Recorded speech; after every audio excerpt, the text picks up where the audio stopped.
Hello everyone, good morning. I welcome all of you from my bottom heart in London group classes. Friend हम solve कर रहे हैं examination paper जिसमें हमने 2004 के जो एग्जामिनेशन पेपर थे उसे सॉल्व कर लिया है। अब उस क्रम में हम आगे बढ़ते हैं तो 2005 का पेपर है ये, हम उसे देखते हैं, समझते हैं और मिलके सॉल्व करते हैं। आइए देखते हैं। जैसा कि 2004 में था, वर्ड्स दिए गए क्वेश्चन के रूप में थे जो अनसीक्वेंस फॉर्म में है। हमें उन्हें सीक्वेंस में करते हुए एक सेंटेंस बनाना है और वो सेंटेंस सब्जेक्ट, वर्ब, ऑब्जेक्ट और अदर वर्ड्स के पैटर्न पर के स्ट्रक्चर पे होगा, तभी वो एक मीनिंगफुल सेंस देने वाला सेंटेंस बनेगा। आइए पहला क्वेश्चन देखते हैं। लिखा है he rewards his great has teachers for. तो रिगार्ड्स मतलब होता है सम्मान, सम्मान करना। ग्रेट मतलब यहाँ पे बहुत, और टीचर्स मतलब होता है शिक्षक। तो इसे जब हम बनाएंगे तो सबसे पहले सब्जेक्ट के रूप में रखेंगे ही, और फिर यहाँ पे वर्ब दी गई है has. He has a great regard, बच गया क्या, for his teachers, for his teachers। तो इस तरह से ये जो सेंटेंस बना, he has a great regard for his teachers, वह अपने शिक्षकों का, वह अपने अध्यापकों का बहुत अधिक सम्मान करता है। तो इस तरह से जो पहला क्वेश्चन था उसे हमने सॉल्व किया। अब जो नेक्स्ट नंबर है, सेकंड नंबर का क्वेश्चन, वो है माय डॉटर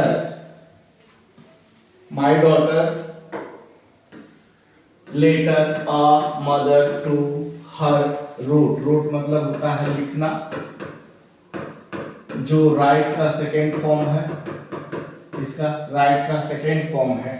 और लेटर मतलब होता है पत्र, मदर मतलब होता है माता, हर मतलब अपने या उसके, और डॉटर मतलब पुत्री। तो यहाँ पे सबसे पहले हम सब्जेक्ट के रूप में रखेंगे माय डॉटर।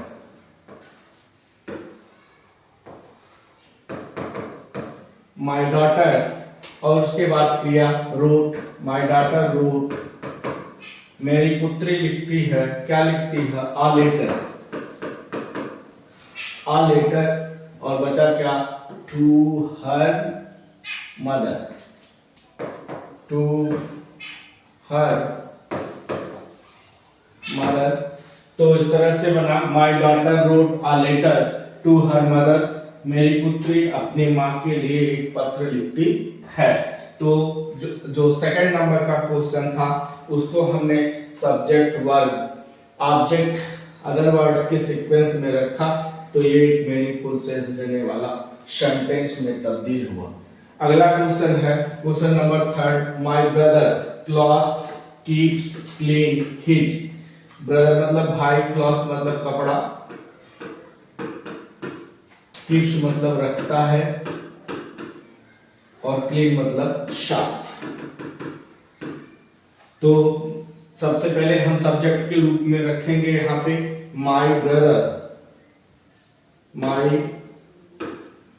ब्रदर, उसके बाद क्रिया कीप्स, माय ब्रदर कीप्स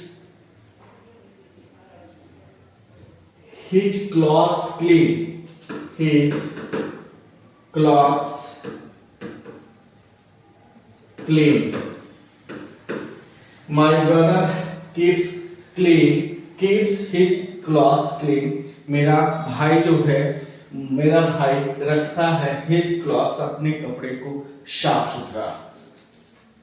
इस तरह से हमने जो थर्ड नंबर का प्रश्न था उसे सॉल्व किया। अब प्रश्न नंबर 4 है, और वो है there class in are 30 my boys। 30 मतलब होता है 30। अब बॉय मतलब लड़के,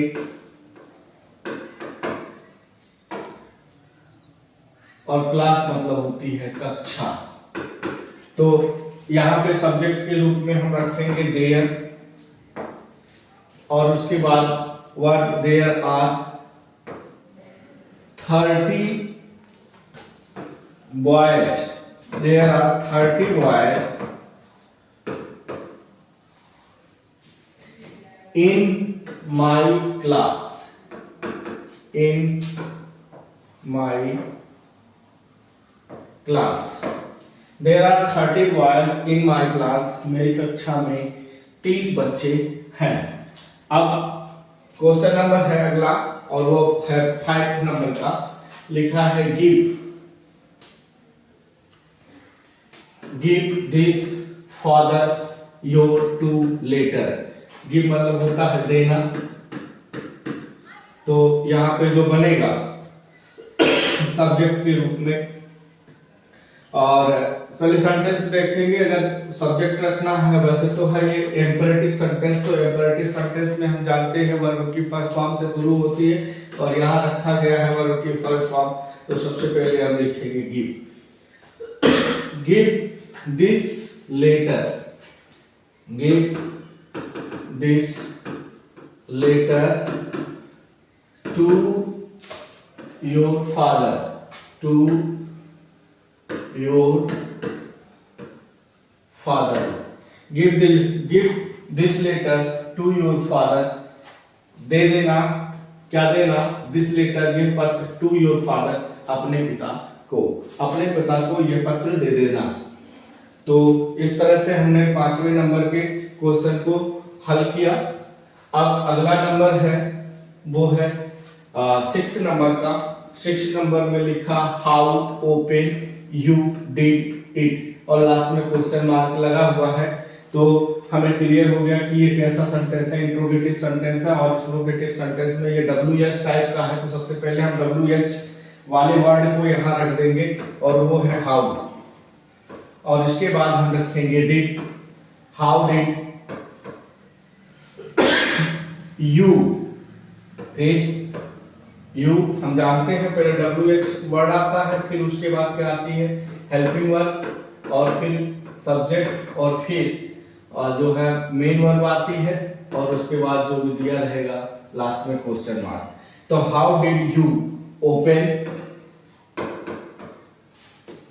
ओपन इट, बच गया क्या इट, तो यह यूं हो गया how did you open it, तुम इसे कैसे खोलोगे। तो इस तरह से हमने जो क्वेश्चन नंबर 6 था उसको देखा और हल किया। अब अगले नंबर पे है वो क्वेश्चन नंबर है 7। क्वेश्चन नंबर 7 है ही मी प्रॉमिस टू हेल्प। तो यहाँ पे सब्जेक्ट के रूप में ही है, सबसे पहले हम रखेंगे ही, फिर क्रिया के रूप में सेकेंड फॉर्म में आई है promised, he promised to help me,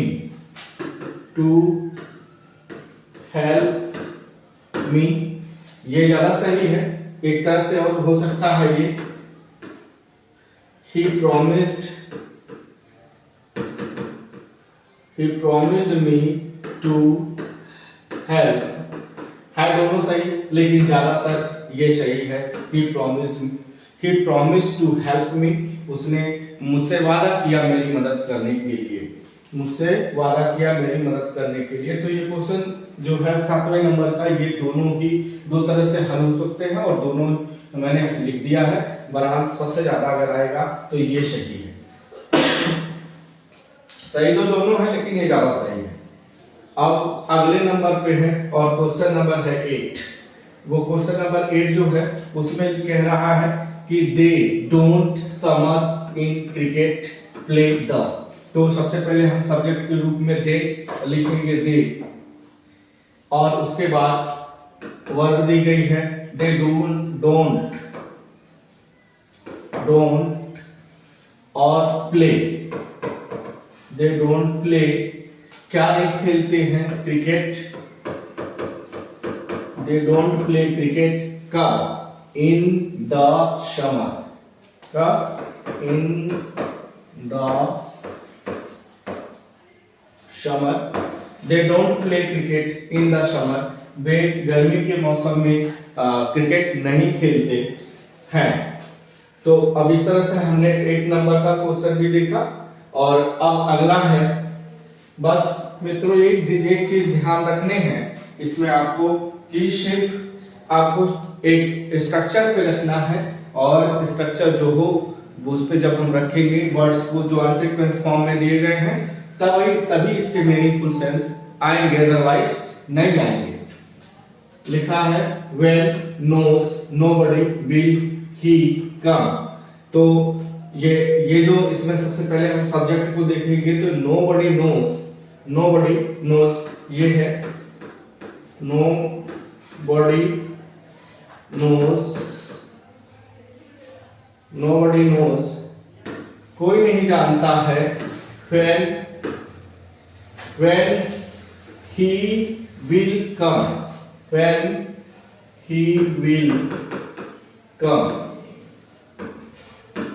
nobody knows कोई नहीं जानता when he will come कि वह कब आएगा ये कोई नहीं जानता। इस तरह से जो 9 नंबर का क्वेश्चन था उसे हमने देखा और सॉल्व किया। अब अगला नंबर है वो है 10 नंबर का। लिखा है कि room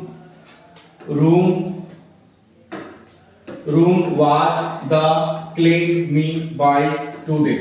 room was cleaned, room मतलब रूम होता है और clean मतलब होता है साफ करना और मी मतलब मी और by मतलब होता है के द्वारा। और ये जो लगा हुआ है मित्रों, एक तो हम दो तरह से, एक तो बाय आया है तो इसे देख करके हम जान सकते हैं ये सेंटेंस जो है पैसिव वॉइस में है। दूसरा सबसे बड़ा पहचानने का तरीका है कि ये जो टू बी के बाद अगर वर्ब की थर्ड फॉर्म आती है तो वो सेंटेंस पैसिव वॉइस में ज्यादातर होते हैं। और यहाँ जो अविशेष निकलेगा तो आपको पूरी तरह से जो सस्पेंस रह गए हैं कि कैसे पैसिव वॉइस है, तो ये सेंस जब एक पैटर्न पे रख दिया जाएगा, रखने के बाद जो सेंस निकलेगा तो आपको एकदम क्लियर हो जाएंगे कि ये पैसिव वॉइस में ही सेंटेंस है। अब हम जब रखेंगे तो सबसे पहले रखेंगे रूम, लिखेंगे room was clean bye me today. The room, sorry यहाँ बच गया, the room was cleaned by me today। The room was cleaned by me today। Room साफ किया गया by me मेरे द्वारा, आज मेरे द्वारा रूम साफ किया गया। तो रूम को कोई साफ किया है, ना कि रूम ने अपने आप को साफ किया है। तो जब ये कोई साफ किया है तो ऐसे सेंटेंस जो होते हैं वो पैसिव वॉइस में होते हैं। अब अगला क्वेश्चन है वो क्वेश्चन नंबर है 11। क्वेश्चन नंबर 11 है और 11 में लिखा गया है बेटर इज, लिखा है better is than cure. Prevention और क्योर मतलब होता है इलाज, इसका मतलब होता है जो बर्ताव होते हैं, उपाय होते हैं। तो प्रिवेंशन इज लिखेंगे हम इसको, prevention is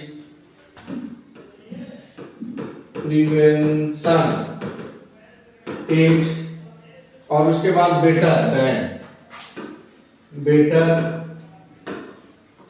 than cure. Prevention is better than cure जो है ये जो क्वेश्चन था इसको हमने एक स्ट्रक्चर पे रखा। तो prevention is better than cure, जो बचाव होता है, बर्ताव होता है, वो इलाज से कहीं बेहतर होता है। कुछ इस तरह का सेंस जो है इस सेंटेंस में आएगा। इस तरह से हमने 11 नंबर के क्वेश्चन को भी देखा और हल किया। अब अगला क्वेश्चन है वो क्वेश्चन है 12 नंबर का। लिखा है dinner comes to mister Lal this evening. तो यहाँ मिस्टर लाल जो है ये सब्जेक्ट के रूप में रखा जाएगा कि mister Lal comes, mister Lal comes, mister Lal आएंगे क्या, mister Lal come to dinner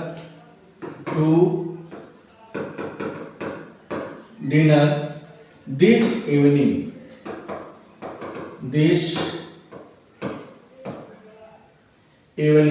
mister Lal comes to dinner this evening. Mister Lal जो है इस शाम भोजन पे आएंगे, भोजन पे आएंगे। मिस्टर लाल जो है, mister Lal comes, mister Lal कम आएंगे टू दिस इवनिंग, इस इवनिंग डिनर पे आएंगे, भोजन पे उन्हें आमंत्रित किया गया होगा, तो वो इस इवनिंग को तय किए हैं कि आने के लिए। अब अगला क्वेश्चन है, क्वेश्चन है 13 नंबर का, this book 100 of pages consist 1, consist मतलब धारण करता है या रखता है। तो सबसे पहले सब्जेक्ट के रूप में लिखेंगे हम, यहाँ पे लिखा है दिस बुक, और उसके बाद कंसिस्ट वर्ब के रूप में कंसिस्ट मतलब रखना या धारण करना। कंसिस्ट ऑफ, इसके साथ प्रीपोजिशन ऑफ लगता है कंसिस्ट के साथ, तो this book consist of 100 page, क्या 100 पेजेस। तो this book consist of 100 pages, ये जो बुक है उसमें 100 पेजेस हैं, पेज हैं।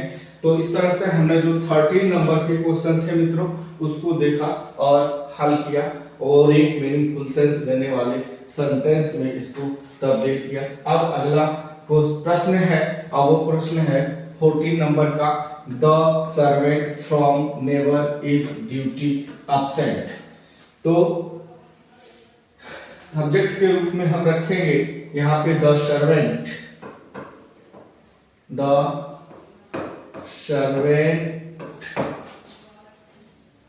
Is never absent, is never absent from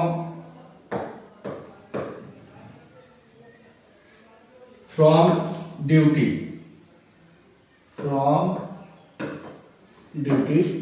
तो the servant is never absent from duty, नौकर अपने कर्तव्य से या अपने ड्यूटी से कभी भी absent नहीं होता, अनुपस्थित नहीं होता है। मित्रों आपको लग रहा होगा कि ये हम लिखते चले जा रहे हैं और कैसे लिखते रहे हैं, तो ये शब्द के शब्द जो प्रश्न है, जितना हमने पीछे पढ़ा है सब्जेक्ट और प्रेडिकेट के पार्ट्स को, अगर हम उसे ढंग से पढ़े होंगे, आप देखे होंगे, तो ये कंफर्म जैसे हम लिखते चले जा रहे हैं आप भी वैसे इसे सॉल्व कर सकते हैं। सिर्फ ध्यान रखने हैं क्या कि जो subject subject verb object other words हैं, या फिर चाहे वो असर्टिव के स्ट्रक्चर हो, या फिर इंपरेटिव के, या इंट्रोगेटिव के, या एक्सक्लेमेटरी या ऑप्टेटिव के, कोई भी जो जितने आपने उधर पढ़े हैं, जो स्ट्रक्चर उसमें रहे हैं, यहाँ आप देखेंगे और जैसा लगेगा आपको सेंस दे रहा है किस तरह का, तो आपको समझ में आ जाएंगे कि हमें किस स्ट्रक्चर पे रखने हैं और ये किस तरह का सेंटेंस है। अब अगला नंबर है 15 नंबर का, और 15 नंबर का है mother knocking the door the someone at her. Someone मतलब होता है कोई व्यक्ति के लिए आता है, कोई व्यक्ति, और डोर मतलब होता है दरवाजा, नॉकिंग मतलब खटखटाना, कोई खटखटा रहा, हर्ड मतलब सुनना, हियर का सेकेंड फॉर्म है सुनना। तो इस तरह से हाँ, अब हम यहाँ पे एक स्ट्रक्चर पे रखेंगे, और वो जो स्ट्रक्चर होगा कैसा होगा, सब्जेक्ट वर्ब ऑब्जेक्ट वाले क्रम में रखने होंगे। तो हम यहाँ पे सबसे पहले लिखेंगे मदर हर्ड सब्जेक्ट लिखा और उसके बाद हम लिखेंगे क्या, वर्ब। हर्ड है यहाँ पे, मदर हर्ड, मदर ने माने सुना, क्या सुना, समवन, नॉकिंग,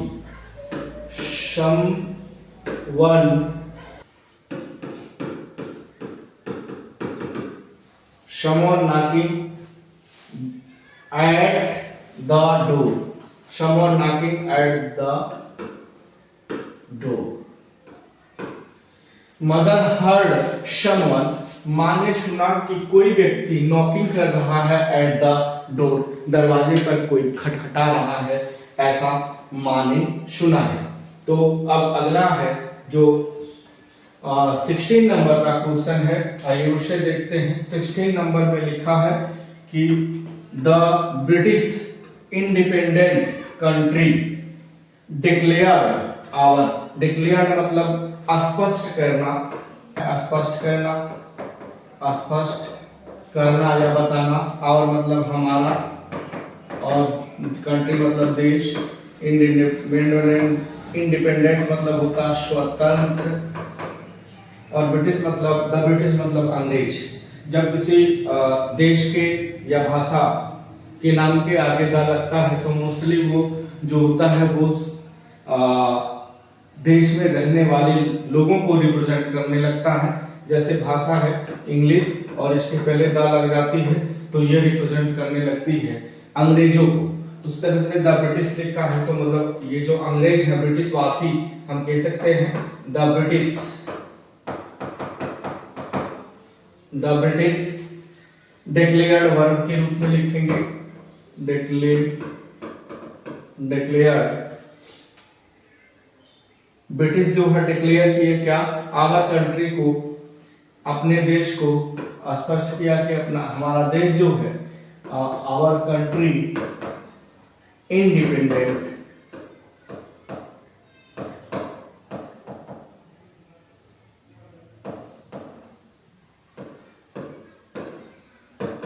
इंडिपेंडेंट। तो the British declared our country independent, अंग्रेजों ने ये बताया कि हमारा देश स्वतंत्र हो चुका है, हो गया है। अब अगला है क्वेश्चन नंबर है 17 नंबर का क्वेश्चन है और उसमें कह रहा है द डोर प्लीज ओपन। ये इंपेरेटिव सेंटेंस है, प्लीज मतलब होता है कृपया, और ओपन मतलब खोलना, डोर मतलब दरवाजा। तो यहां बनेगा, सबसे पहले हम इसे लिखेंगे ओपन द डोर और फिर प्लीज, या फिर हम प्लीज पहले लिख सकते हैं, कॉमा लगाएंगे लिख करके, प्लीज ओपन द डोर या फिर ओपन द डोर प्लीज। इस तरह से कृपया दरवाजा खोलिए या दरवाजा खोलें कृपया। तो इस तरह से हमने 17 नंबर के जो प्रश्न थे वो उसको भी देखा। अब अगला नंबर है वो है 18 नंबर का और उसमें लिखा है कि come house my you to tomorrow will, और क्वेश्चन मार्क लगा हुआ है। तो इसमें WS है नहीं, इसलिए इसी से शुरू होगा। तो सबसे पहले हम लिखेंगे विल और इसके बाद हम लिखेंगे will you come, will you come, will you come my house,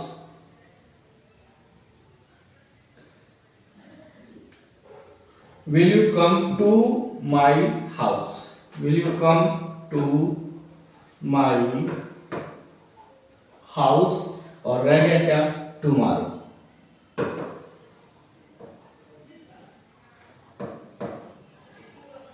और लास्ट में question mark, will you come to my house tomorrow, क्या आप मेरे घर कल आएंगे, क्या आप मेरे घर कल आएंगे। तो इस तरह से हमने जो है 18 नंबर तक के जो क्वेश्चन थे उसे देखा। अब अगला नंबर है 19 नंबर का और उसे देखते हैं। जो 19 नंबर का क्वेश्चन है उसमें क्या कह रहा है और क्या लिखा है? लिखा है can I work this do not.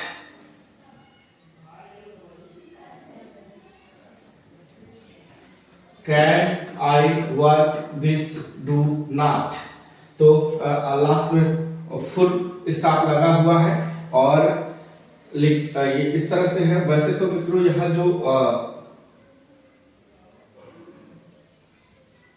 Sentence बनेगा, अभी सेंटेंस के बाद बताते हैं क्या मिस्टेक है यहाँ पे। होगा सेंटेंस ये बनेगा I can not do this work. इस तरह से बनेगा ये I can not do this work. तो लास्ट ये जब हमने पैटर्न पे रखा, स्ट्रक्चर पे रखा, तो ये बना sentence I can not do this work, मैं इस कार्य को नहीं कर सकता हूं।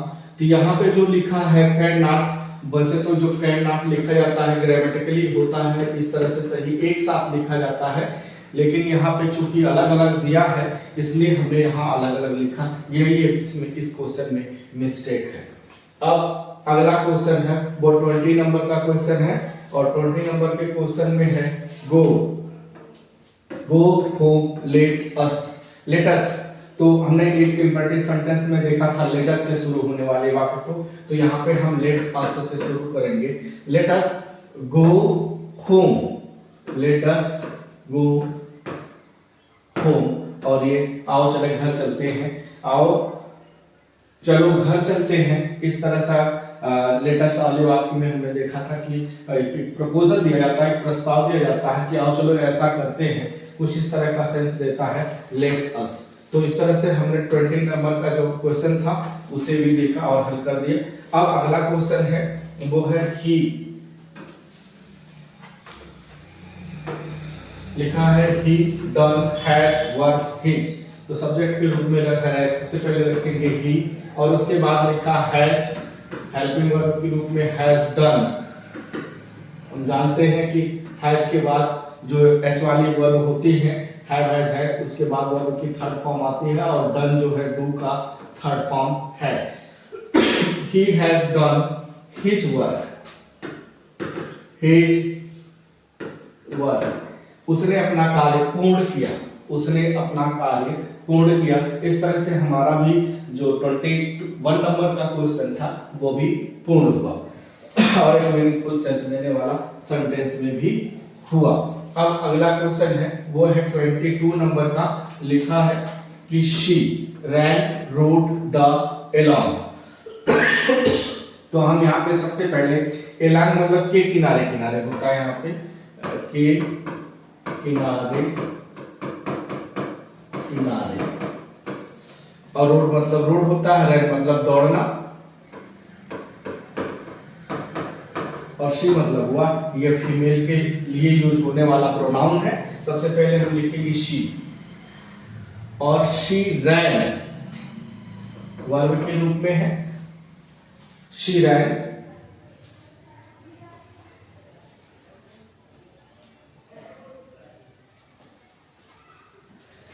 she ran along the road,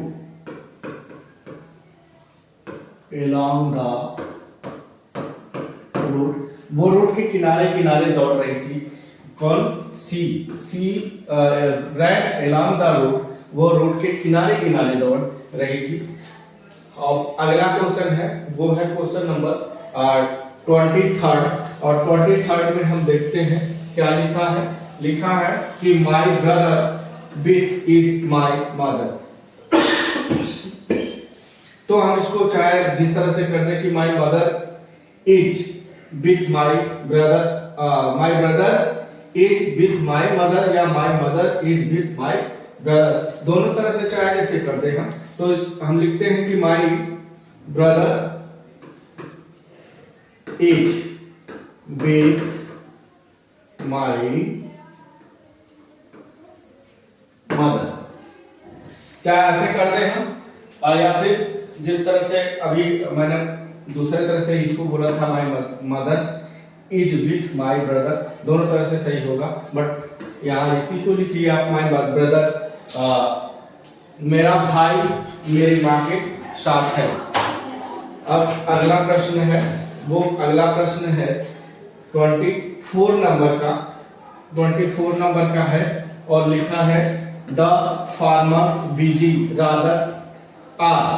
तो फार्मर्स मतलब होता है किसान और रादर मतलब कि अपेक्षाकृत बिजी मतलब व्यस्त होता, आर मतलब आर। तो द फार्मर हम सब्जेक्ट के रूप में रखेंगे the farmer are rather busy, the farmer are rather busy. ये the farmer are rather busy. Farmer rather मतलब होता है वस्तुतः या विशेष रूप से। रादर मतलब होता है वस्तुतः या विशेष रूप से, विशेष रूप से। तो वस्तुतः जो किसान है वस्तुतः वो वास्तव में व्यस्त हैं। इस तरह से हमने जो 25 ईयर जो 24 क्वेश्चन 1 से लेकर के 24 नंबर तक के क्वेश्चन जो दिए गए थे, जो पूछे गए थे 2005 के प्रश्न पत्र में, उसे हमने सॉल्व किया और उम्मीद है आपको ये जो है क्वेश्चन समझ में आए होंगे। एक निवेदन है मित्रों, इस क्वेश्चन को जो भी एग्जामिनेशन बेस्ड क्वेश्चन हम सॉल्व कर रहे हैं उसे जरूर पढ़िएगा, क्योंकि इससे 100% क्वेश्चन आना तय है एग्जाम में इससे 100% क्वेश्चन आएंगे। इसलिए जो है इसे जरूर से पढ़िएगा। हाँ, पसंद आई है तो इसे लाइक शेयर एंड सब्सक्राइब करिएगा। नहीं समझ में आए हो तो आप कमेंट बॉक्स में जाएं और जो क्वेश्चन समझ में नहीं आया है उस कमेंट बॉक्स में टाइप करें, आपको समझाने की भरपूर कोशिश किए जाएंगे। So thanks for watching video, have a nice day.